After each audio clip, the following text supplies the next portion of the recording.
All right, guys, I'm just going to show you a brief overview of Discord, which was a software that I used in my classes over the summer and in the fall. And I just had a lot of success with it with my students in terms of mitigating Zoom fatigue, in terms of just developing as much as a community as you can online, right? It was a really fantastic tool for that in a way that I honestly didn't expect. Discord was initially for gaming, and so I used it to talk to my friends. And it was a really great way for me to connect to my friends who were far away during the pandemic, especially. So I wanted to try and transfer that over to the classroom because I was sick of Zoom. The students were sick of Zoom. Zoom is very bare bones. It's mostly a conference software. It's not very interactive. It's difficult to monitor. And that's not to say that it doesn't have perks. It definitely has a purpose. But I think that Discord kind of helps to fill the gap where it falls short. So in general, Discord is used for chatting, it's used for sharing information, it's used for sharing your screen. You can still do video chat on it, you can do voice chat, you can do text chat. It's kind of a jack of all trades. So, this is just a general overview, and then I'm going to walk you through how to set up a server if it's something that you want to play around with. And please feel free to reach out to me. I'm a big advocate of it now. My students are too. But I'm more than happy to kind of walk you guys through using it. So this is just a test server that I made for the sake of my students' privacy. Over here on the far left column, you can see other servers that you have created. So these are other classes that I've made in the past. If I could show it to you, it would be just a wall of GIFs and just general community um, camaraderie and discussions over readings and all kinds of stuff. But for the sake of their privacy, I just have a test server here that we will use for that. So please excuse the bare bones of it. There's a lot of stuff you can do in Discord. Don't let yourself get overwhelmed with that because really you only need a few of the functions for it to be successful in a classroom. Like I said before, the left side is going to be your servers. This right here, this column, second to the left, is going to be the chat channels and the voice channels that you have set up in your server. And the voice channels are for voice chat, so people can hop into the channels and chat just via their voice. The text chats are like Slack, so you hop in and there are little chat rooms that you can set up. The way that I set mine up in my classes is I generally have a chat that's a general chat. Sometimes, if we're hopping on for class, I will ask students to post a GIF of themselves and how they're feeling to test the waters and start class with a bit of lightheartedness, which I think is a good thing to do in these times. It definitely helped me get through the semester. I have a questions and answers chat. This is where students will post questions that they think are generally focused on the whole class, things that will help the whole class or things that they're confused about. And so I will respond to questions here. We have a class coffee shop. This is basically a coffee shop where they can come in and chat. And then we also have a music finds chat where people post music that they like to listen to while they're studying or working or writing. And then we have a collaborative writing playlist via Spotify that we use. So there's a lot of different stuff you can do with that there. We do reading discussions in them as well. The discussions are great because you can thread them as responses to previously said things. You can pin questions to the very top of them. So there's a lot of stuff that you can do with that too, and their chats are always there, so students oftentimes commented on how it was great that they could go back and look at their discussions in a thread rather than kind of in a chat board like Canvas has, for example.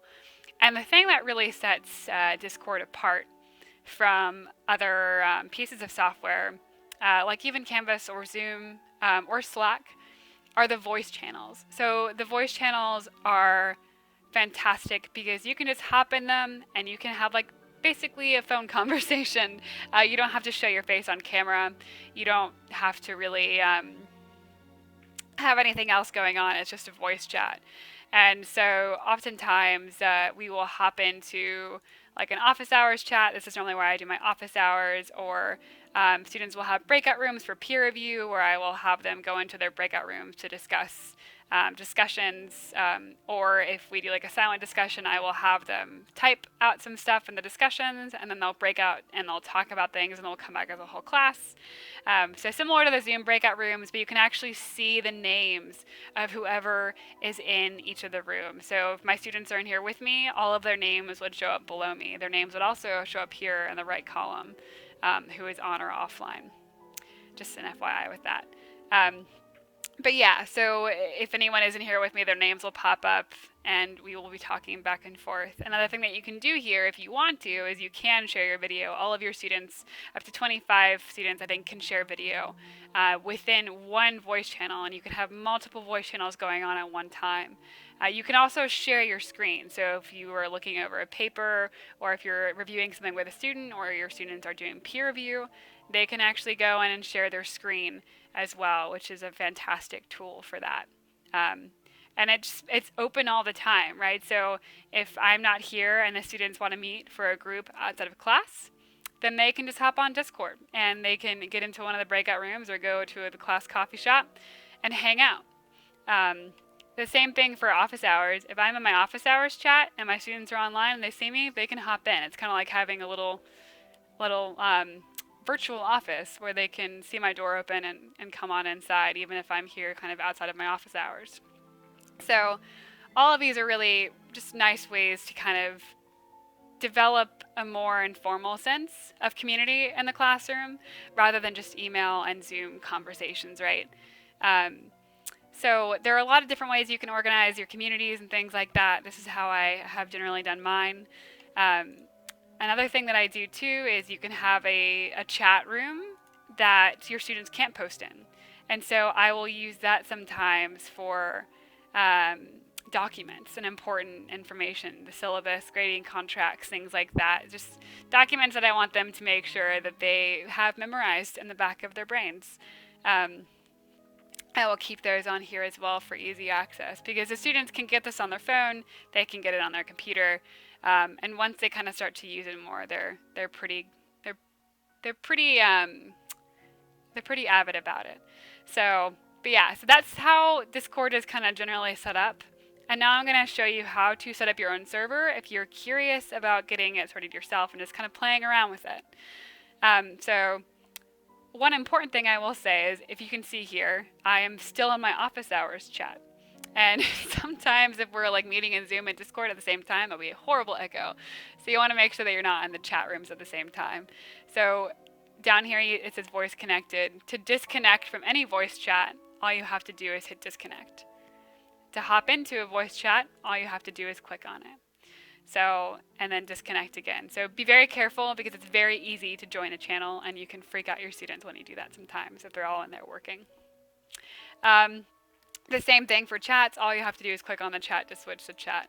And you can be in a voice chat and a chat room at the same time. So let's say that I am with a breakout room right now and I'm working on the Didion discussion. I can be typing in the Didion discussion while also talking to my peers. So there's a lot of cool stuff that goes on with that. And if you are actually sharing your screen or doing a video chat or anything like that, then you can click on the chat or the voice channel room and it will pop up and you can disconnect that way too. So there's a lot of stuff you can do. So anyways, if you would like to set up a server, all you have to do is go to discord.com. And then I recommend downloading the application simply because it is a little easier to troubleshoot if you do have audio issues and things like that. The browser version is very bare bones, definitely usable and still very effective. But if you can, download the Windows version, because it'll make your life a little easier if you do run into issues. There's also mobile apps as well, which are great. So once you have it downloaded, it will prompt you to make an account. I just use my Georgetown email for that. And then you make an account and you hop onto Discord. And your screen will probably look something like this, where you have your direct messages. Your students can actually message you directly if they need to talk to you, which is another great feature of this. But then you'll see these servers on the side here. All you have to do is hit add a server. You'll do create my own, say that it's for a club or community. and then name a server whatever you would like. We'll just do test server 2 here, create, and then you have your server. And then it's very easy to kind of add channels as you go along. If you want to add voice channels, you can just click and then add a voice channel, breakout 1, we'll call it that one, and then it hops under voice channels there. You can even, if you are OCD like I am and want to organize things, you can actually go in and right click and you can say create category. And so if I want to create a category for breakout rooms, it will have a category, and then I can just drag breakout room 1 under breakout rooms. And so that's how you can set all that up there. Another thing that you can do as well, if you want to make a text channel, you can hit the little plus icon there, text channel, and I'm going to make one for documents. All right, and so this is going to be my documents channel, and I'm going to put that there at the top. All you have to do is drag and drop.